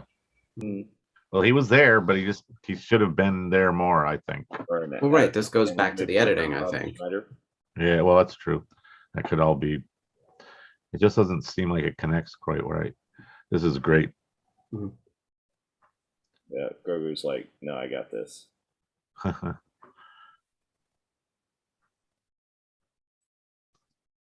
Like the Crocodile Dundee moment. So there aren't that many Jedi who we see, at least on screen, communicating with animals. Like Ezra is really the best example, other than Grogu. So to see him be able to do this, it's a very, I think it's a rarer power among the Jedi to be able to connect with animals. It seems like at the moment he could really just control them to like fall asleep or whatever, or to like hover them, which is less of an animal connection and more of just like a physical manifestation. But like, I think he's going to eventually, when he grows in his powers, be able to communicate with them in a big way, the same way that Ezra did. Like, I see that as like one of his big things. Right. Look at him petting him. He's so tiny. Well, and I wonder, is that something that's unique to this species? Because, I mean, Yoda chooses to go to Dagobah because it's teeming with life, surrounded by the Force, animals. Yep. That would make a lot of sense.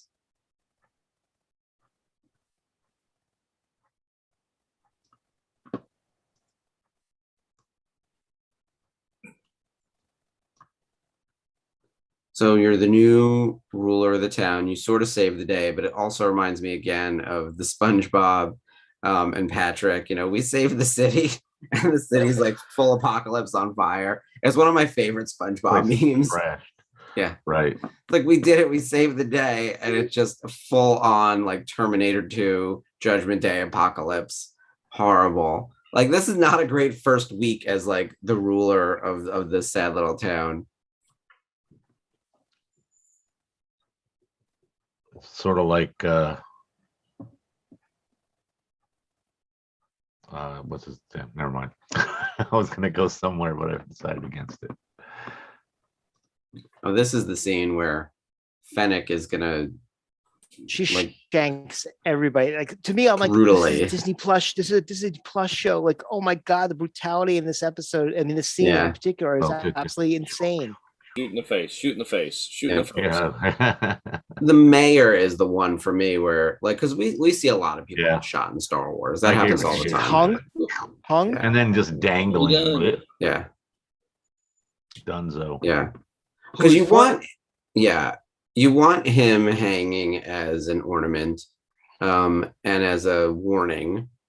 Like everyone else can get shot and like, you know, fine, but like you have to make a big deal about the mayor being killed, and this jerk.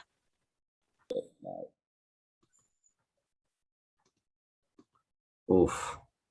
And we just leave.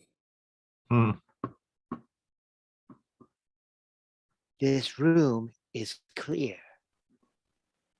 Okay, so here's one of the biggest issues I had of this entire storyline is he's worked 7 episodes or so to gain respect, for people to like him, for him to show that he can rule Tatooine, and he just basically says, yeah, I don't think this is for us. Like, dude, real, that was your whole, like, I think he wanted to be the crime boss, and now he's like, oh, I have to make a legitimate government. I think he's realizing the scope of the role has changed, right? And he's uncomfortable with it because he's not good at it. Let's be real. Like he nearly destroyed the city. And the person in his ear the most is Fennec Shand, who's like, kill them. So he has to like constantly work against like, and by the way, she's usually right. So she has to he has to work against that. But like, yeah, this is uncomfortable. By the way, the fruit they offer him is the same fruit that like Ezra is always, and actually all of the people in Rebels are constantly eating. That's like almost a running gag in Rebels about this stupid fruit, which I would love to see. They should have that at Galaxy's Edge. Like that's the kind of thing where it's like, oh, it's being imported from Lothal. There is actually, if you go into Docking Bay 7, the restaurant, if you look around in there, there's like a basket or a container, like a net thing kind of hanging with a bunch of them in it. So one thing I want What to they say need is is it on the menu. that when he's saying hi to everybody, it was almost reminding me of Galaxy Quest, Never Retreat, Never Surrender, and he was doing this in the bow. I was kind of like, I thought this is kind of funny. There's a great meme of this it said, when this baby hits 88 miles an hour, you're going to see some serious shit. And the next thing you know is Grogu with the face like. This is that same thing we were talking about. That teeny tiny piece of glass is going to keep you safe during look, we're going to pretend the physics works. There's a lot of other things that are unbelievable, but I love them like flying off to do their own adventure. And they're like, okay, Boba Fett, like Tatooine is going to be fine. I guess we'll find out. But look, they got the Wookiee, they got the group of mods. They killed all those pikes. Look, Crimson Dawn is coming though. There's no two ways about it. Like, I think that this was a little bump in the road for them. Well, I've been reading very much there's a series about Crimson Dawn, comic book series. It's absolutely fantastic. And there's a lot about Kira, and also about Kira when after Empire, before Jedi, where the Han and Carbonite falls out of Slave One and ends up on an auction block being run by Crimson Dawn. And Kira actually gets Han back, was trying to actually get Han back to Leia, but Boba Fett intercepted it. What? And so there's a whole scene with Leia and Kira talking. Yeah, it's really good. Oh boy, this is part of that series, isn't it? The Crimson Reign series, isn't it? Yep. This concept art is amazing. It is. Yep. It really is. I can't wait till the book comes out. The art, because the Art of Mandalorian, the season 1 and season 2 are absolutely fantastic books. But okay, so we're here. I mean, yes, we know that. Okay, Cobb Vanth is about to get modded. He's in the Bacta tank. We're going to see that in a second. But that has nothing to do with the storyline right now. He's the Mandalore now. It was the worst post-credit episode or post-credit scene on an episode that I've seen in a while in terms of the reveal. I had a feeling he wasn't dead. They implied it when the group came and showed up to help them do the fight in the city, but then they should have known for sure at that point. Yeah. And you never, I don't know. It's just the way they put it together was sort of backwards, I felt. So are we pretty much all in agreement that we all think that they're building toward eventually that Grogu is going to be the Mandalore? He has the two pieces that he needs. Right. Jedi, Mandalorian. If I were a betting man and went with what I think is most likely, I think Grogu is a front runner. I think Din is a front runner. And I think everyone else will create interesting tension around that, like Bo-Katan and whoever else. I still like my rogue theory is Sabine Wren, which I don't think is going to happen, but I want it. Like, I'm kind of really rooting for her. But like, yeah, it's probably Grogu, right? The thing is, he's so little and he's so young. Like, do we want to flash forward? And maybe Din does it, and then when Din dies, Grogu takes over. I don't know. Like, I do think though there's going to have to be a new definition of what it means to be Mandalorian, because you need to align Bo-Katan's views and the Armorer's views. And because people really fall into those main two camps. Like, if we're thinking about how Mandalorian's currently split, and you can even imagine there's probably other clans that have slightly different views, and even people who still follow like the other Kreeses, like Satine Kreese, like the pacifists. Like, there's probably varying groups, and at some point they have to unify. And that's really the question. How do we get there? What will happen? How will they align? How tense will it be? Who will they line up behind? And is it someone like Grogu, who is truly an outsider? He's a foundling. He's not anything. He doesn't look anything like their species. He's not humanoid. And he's not from Mandalore, and he is a Jedi, which is really their sworn enemies, right? So, like, that's a lot to get behind. Like, Din is a closer one because he's a human, and then Bo-Katan is actually from the bloodline, and the Armorer is from the bloodline. So, like, you could see the conflict, but I do think you're right that Grogu is probably the one they're pushing toward. Yeah, I mean, what you say, Dave? I am pulling for Boba Fett. Is to go ahead and make some of the, how they love to bring EU into canon, and Boba Fett has been the Mandalore in the EU. That's what I'm pulling for. It's the little throwaway lines that you think that the rise of the mythosaur is. I think that yes, we may see an actual mythosaur. Will Boba ride the actual mythosaur like he does in the holiday special? And it's an allusion to his signet. Well, especially, I mean, they have alluded several times that, the fact that first and foremost, we have Life Day at like an official Life Day at Galaxy's Edge now.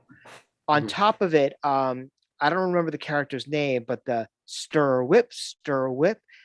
Oh, They had that character's one of Harvey Korman's characters. Desserts with her name on it on the Halcyon, like currently. So on top of that, they alluded to the mythosaur. I wrote something bigger right there. So all this stuff is really becoming canon again, or joining canon because whatever is happening from there. So I don't know. I mean, I think that's an interesting idea. What if we see a young Ben Solo learning about that? That'd be interesting. I mean, I think that, if you want to take him from another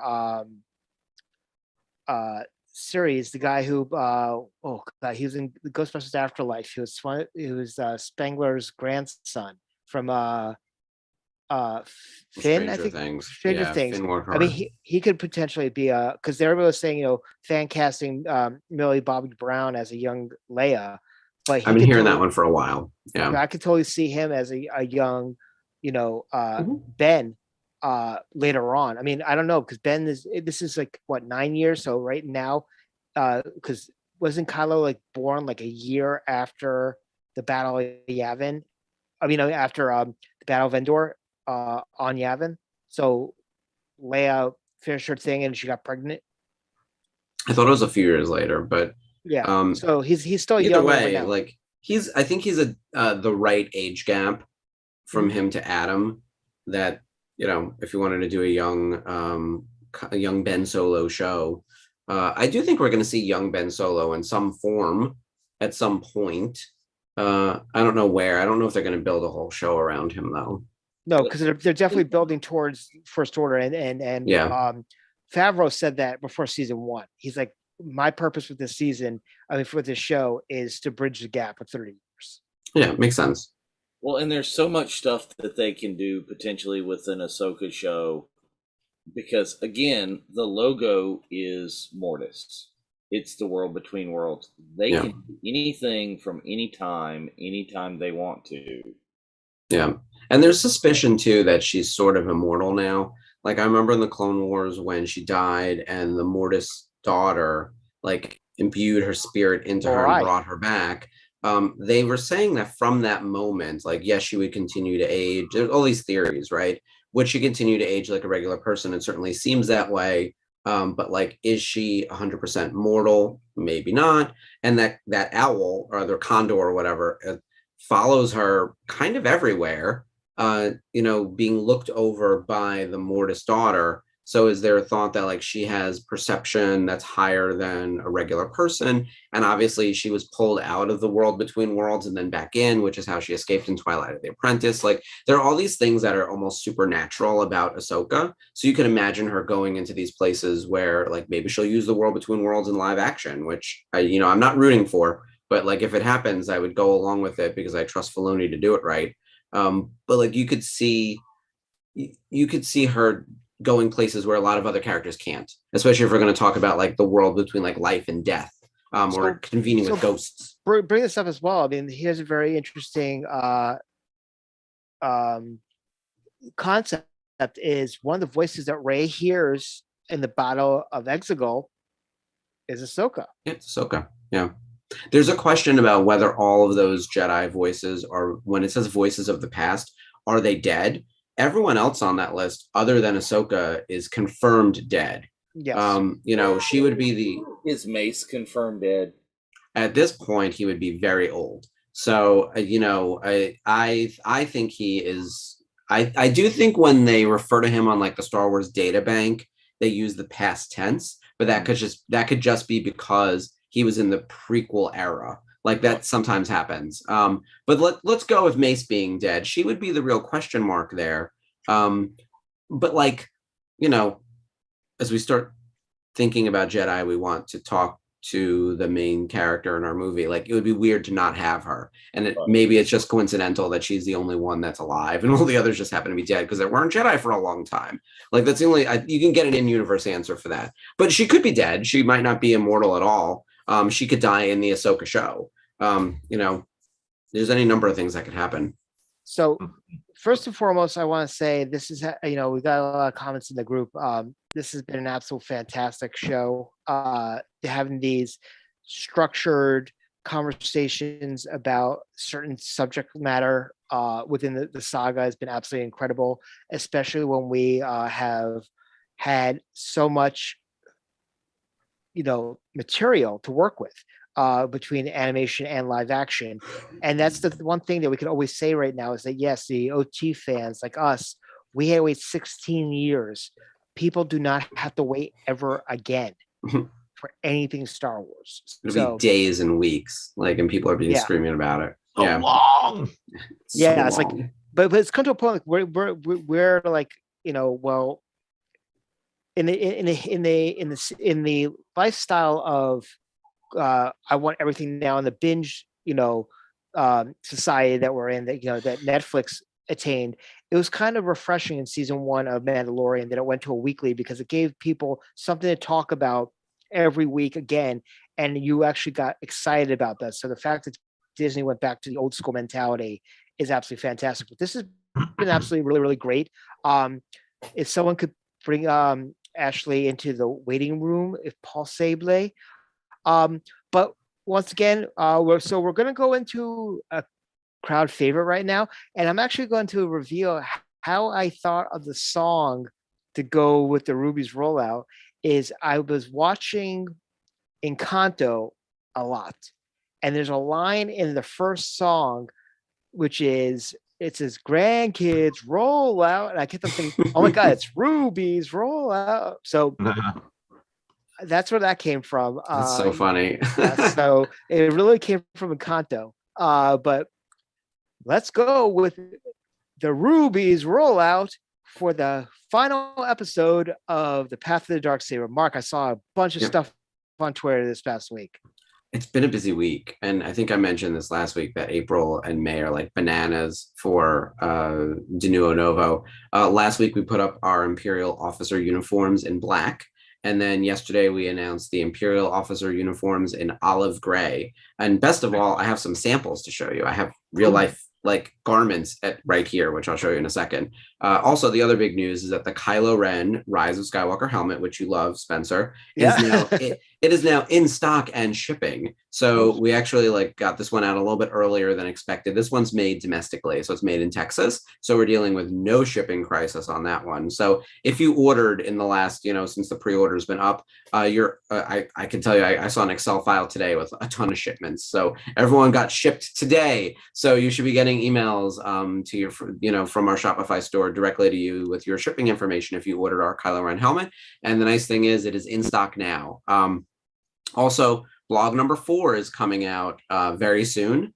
And then next week we have yet another new helmet to reveal, which I can't really talk about yet, but it is relevant to stuff we've been watching. If that gives anyone a little bit of a hint. So that's exciting. Is it gold? It is not gold, but yes, I do want to get to an armor helmet eventually. Yes. But I'm very excited to show you guys the Imperial officer uniform stuff. If Please I can hold some stuff. Why don't we take off the immersive, because we're gonna bring Ashley on in a second anyway. But so Mark can show his goodies. Yep. That sounded dirty. Yep. This is just gonna also stream to OnlyFans, so we're good. Right. So your virtual background is off there, Mark. Yep. Oh, that's fine. It's all Rebels crap in the background. It's all my my standard. On our first episode, we did live backgrounds, not Yeah. pictures. So I like specifically decorated my shelves and stuff to make sure it was only Star Wars. I took out my other geeky stuff. So this is the Imperial officer uniform in olive gray. I hope the color is being captured appropriately. The lighting in my room is not excellent, but this is the tunic, which this is a prototype. It doesn't have the seam in the front on this one, but it will in the final piece. You can see it on the back. The seam carries around. Obviously, it's got the collar here. It is made exactly like the way the Anovos one was. So same patterns, same fabric color, same cut material, everything. And then these are the pants, which are riding pants. I'm going to stand up to show you these. They are, like 24-inch with the flares, and they've got the holes here for the laces. They're like riding crops. So they're 24-inch in length. They're a weird length because we expect they're going to wear boots with them. And then I also have the jacket in black. I don't have the pants in black, but the jacket in black is it's a gorgeous shade of black. Oh, nice. Yeah, it's very cool. This one actually has the seam. Can you guys see it? If I like. Oh yeah, barely. Bit. Yeah. Yes. It's there. Right, we can see it. Yeah, it is there. So, and then on the back, I was thinking about wearing one of these. This is the heaviest thing I think I've ever had on my body. Oh my God. It's like a weighted blanket. I don't know how people cosplay in this because it is just so heavy. So make sure you take it to Hoth. It'll keep you nice and warm. I was like, I definitely can't wear this for the episode. But maybe at Star Wars Celebration, I'll put it on for a little bit.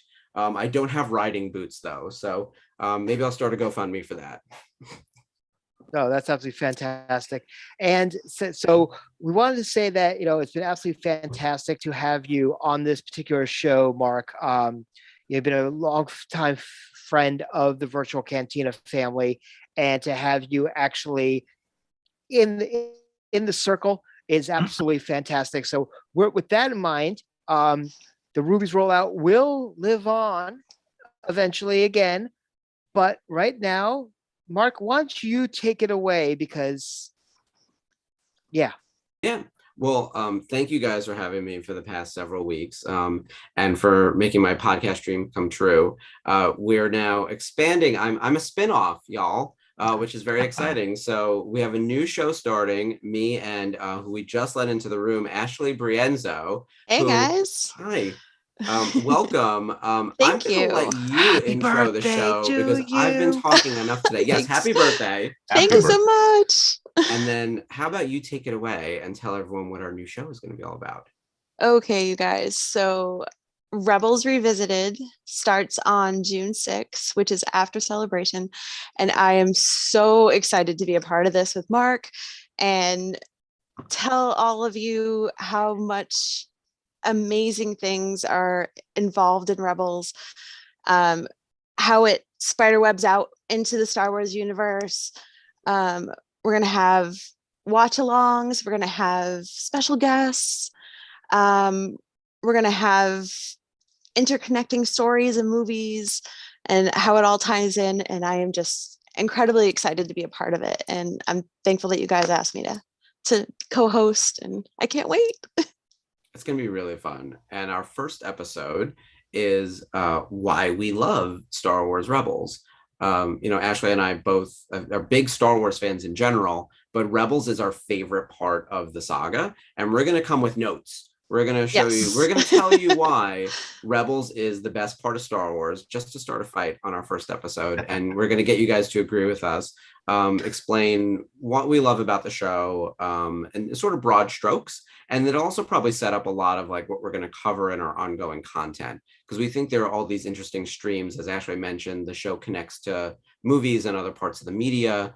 They give you really good insight to characters that you get a glimpse of in the movies. Like I always say, like Mon Mothma comes to life in Rebels. Like, she's on screen for like 10 seconds in Return of the Jedi. And then we have her like throwing down with Saw Gerrera.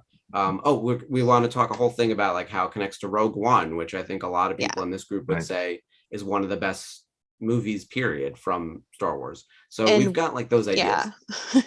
When you don't even realize that Rebels is a big part of Rogue One, and I'm so excited to talk about that. So we're working on all those ideas. And my other question to everyone who might be watching still, if you have any ideas for a watch along you'd like to do, like we could imagine doing all the Mon Mothma episodes over the course of a couple days or something. If you have any themes you want us to cover, any character studies, any interesting big questions, any plot holes you might have seen, or questions you want us to dive into. Like, I want to pull together a list of like all the animals that Ezra has worked with. Like, there's a great mess of those. Yes. We're working on silly fun stuff like that. And then I think with the Obi-Wan show coming out, obviously you guys have to watch Finding Kenobi with the boys. But like, that show is going to tie to Rebels. Like, immediately from the trailer, when we saw Inquisitors, we were like, oh, the Rebels web continues to expand. So we'll probably do a little bit of Kenobi dive early on, I think, in our series. Yeah, It's gonna be absolutely I can't fantastic. wait for you guys to introduce, because I'm sure there will be people who may tune in who are not Rebels like super fans, may not have even seen a whole lot of Rebels. Yeah. And my little idea, here's my 2 cents. I think you need, like, up in the upper corner of the screen, a running chopper body count. Yeah, definitely. Ashley, you guys show your workstation. Oh my God. I'll have to get a photo somehow, but I had a friend who is a droid builder, and he made an actual chopper, like a working chopper, and he has a storage crate, like Chopper's storage crate from Rebels, and it's got Chopper's kill count. It's got all of their kill counts on the side. That's amazing. But Everyone's it's got favorite Chopper, Hera. Yeah, it's so cool. I'll have to show you guys a photo, but it's probably my most favorite piece of furniture I've ever owned, and I love it. That's incredible. I don't own anything like that, by the way. Like, that's awesome. So you have me Thank beat. Yeah, it's the coolest thing. Like, I can't even describe it properly and do it justice. It's just amazing. So. I think there's a whole piece too of like what merch is out there on Rebels, because they got a little bit of the short end of the stick. Rebels suffers from like this weird moment where Disney had just taken over, and a lot of the OG fans weren't happy about that. And Rebels was the first thing that Disney put out, and they were like, oh, they are going to kill it. Like, and they were not ready for like the sequel trilogy to be any good. And they just sort of from the get-go were like, we are not supporting Rebels. And there's a lot of people too, like, it was at the time where we're deleting canon from the stuff they knew. The EU is erased. Like, so Rebels is in that weird time period where they were coming out when a lot of other things were like being taken from the older fans, and they got a lot of heat. So I'd like for anyone who maybe went through that, and then maybe now they're coming back to reevaluate. That's why we're calling it Revisited. We really want to go back and say, like, there's important streams here that tie to other pieces, and then on its own it just stands as good storytelling. So if you skipped it last time, come do some watch alongs with us, come do some long form discussions. I also love a listicle, so I was like, we're going to do some listicles. Those are fun. Top 10s of totally stuff. Fun. Yeah, I'm really excited to. I think it kind of suffered from the same thing that Avatar: The Last Airbender, another Filoni-verse piece, suffered from, where it was merchandised really, really early, and they didn't know where to market it, and then it just kind of fell by the wayside until now, where it's so much is coming out. And I feel like with the introduction of Batu and having Chopper be available there, and the Kalikori and the Jedi Temple Guard masks and sabers, I feel like it's starting to creep into the major areas, but I'd like to see more. Yeah, I think we're going to get it with Kenobi. Yeah. Those Inquisitors are like straight out of the show, basically. So what's good about the Finding Kenobi series is that we end on an amazing episode of Rebels. On Twin Sons. So if you're not sure, tune in for that last episode of Finding Kenobi, and you'll probably be sold by the time we watched all those episodes. And here's the thing is that those were the most jaded Star Wars fans, and I understand that initially, I'm sure they're going to talk about in the series of even in season 1 when Ahsoka's mentioned, and she got a lot of heat. Snips got a lot of heat initially, that even Ashley was like, I don't know if I can do this anymore. And then they're like, trust us. To the point where Ahsoka is, obviously, I think I would put her even above Rey as the biggest female influence in the Disney era of Star Wars. But also, I mean, I hold Rebels personally on a very, very high pedestal as probably the best storytelling in the Disney era of Star Wars, up until when they went back and did season 7 of Clone Wars. The last 4 episodes were better than anything like I've seen in the last 20 years, Star Wars wise.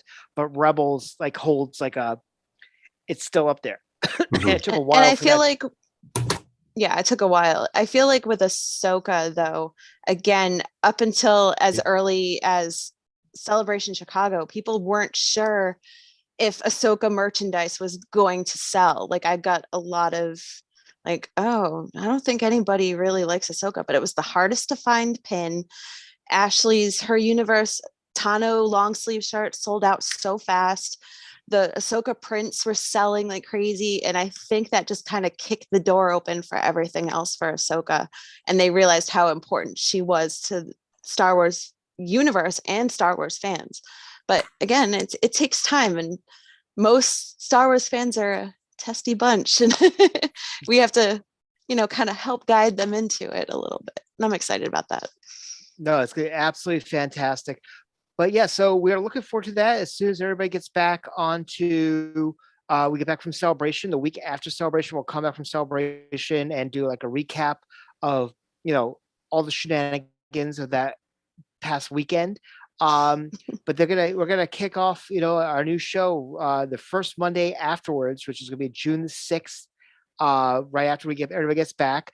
Very excited. So very much thank you very much, Mark, and thank you very much, Ashley, for taking us on this journey that actually kicked off the Filoniverse and was the last true direct influence of the maker. Because he was initially very much involved in the beginning of the series and all that, and it's absolutely fantastic. But yes, and once again, I know we all want to say thank you very much, Mark, for joining us on this journey of the path of the Darksaber. Just want to tell everybody to please obviously keep track of what's going on with the Virtual Cantina Network, which is www.youtube.com/the Virtual Cantina Network. Another episode of the Unifying Force coming up this weekend.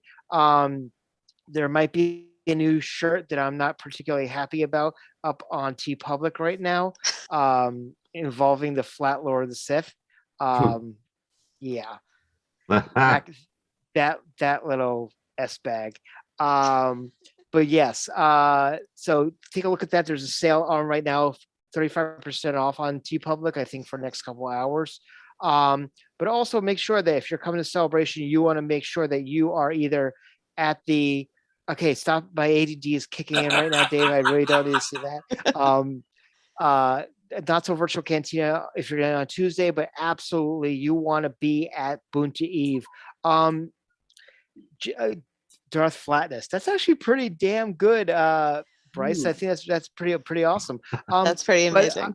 But Jeff, you and Dave and I have been sitting around and we've been having a lot of production meetings about what we can do to make Bunta Eve that much better without giving away too much of the surprises with there. I mean, how would you explain how interactive we're trying to make this event for our family? Well, I think everybody will enjoy what's going on and be able to share it well and in fun ways that hopefully turn out better than we plan. There'll be lots of interactive elements that people will be able to take part in, and I'm sure people will be lining up to do a lot of them. So it'll be fun to see what we get, what kind of cool content is generated by everyone who attends, as well as the crew here. So I think there will be plenty of opportunities to make all of your friends on social media jealous. And that's what it's all about more than anything else. Social Absolutely. That's the whole purpose of food creatures. I mean, come on. Yes. Why you have an Instagram account. But yes, so we're working very, very hard, and and with that in mind, also I have to put over Dave again for the work that he did on the Alderaan Idol preview show. You did an incredible amount of graphic work for that, so thank you very much. Listed again. Yeah, I'm used to that. But yes, but if you guys enjoyed that, we're upping our ante and everything we're doing, and it's going to be an incredible event that you're going to want to come to. Remember, from 4 to 8, Padawans and under 21 are allowed. You can come for autograph signings with several people. We have a lot of Jawas. We got OG Jawas. We got new Jawas. We got some Ewoks. We got a Gecko. We got a Mace, the original Mace. We got some book signings, which I'm very, very excited about. We got podcasting. We got book, trivia. We got karaoke. Some great drink specials. So please make sure that you are in Anaheim for there. But I'm very excited about that. But as we're closing out Path of the Darksaber, Mark, is there anything you want to say? Yeah, just one more time. Thank you guys again for having me on. I really enjoyed spending time with you and everyone else in the chat and in the fandom. Thank you for everyone who sent nice comments over and supportive words. Really appreciate it. And I'm just really excited about starting Rebels Revisited in about a month and working with Ashley on this. It's going to be really fun. I really hope that if you're a Star Wars fan and maybe you don't know Rebels all that well, this could be your way in. So come visit with us starting on Monday, June 6th. It'll be a good time, I promise. Awesome. Jeff, anything you want to say? Well, I too look forward to being involved with Rebels on Revisited, and seeing what kind of great stuff Mark and Ashley have to tell us and show us and inform us about. So that's going to be fun. And this was an amazing series. I love your insight, Mark. It's lots of fun. And also the Ruby's rollout is great. Loving to hear about the new product and stuff coming out. And even if it's not Star Wars related, it's always cool to hear about things that wasn't necessarily Ruby's, but things that are coming out, and getting little scoops on things is always great. So look forward to more of that during Rebels Revisited. Yes. Dave?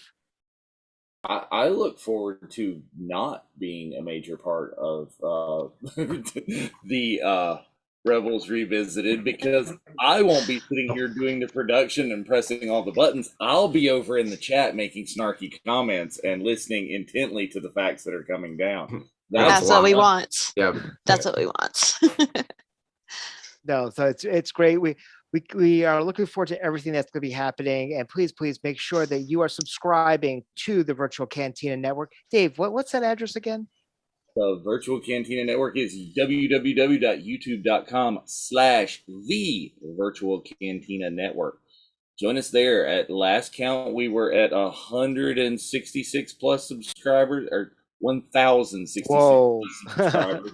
So what happened?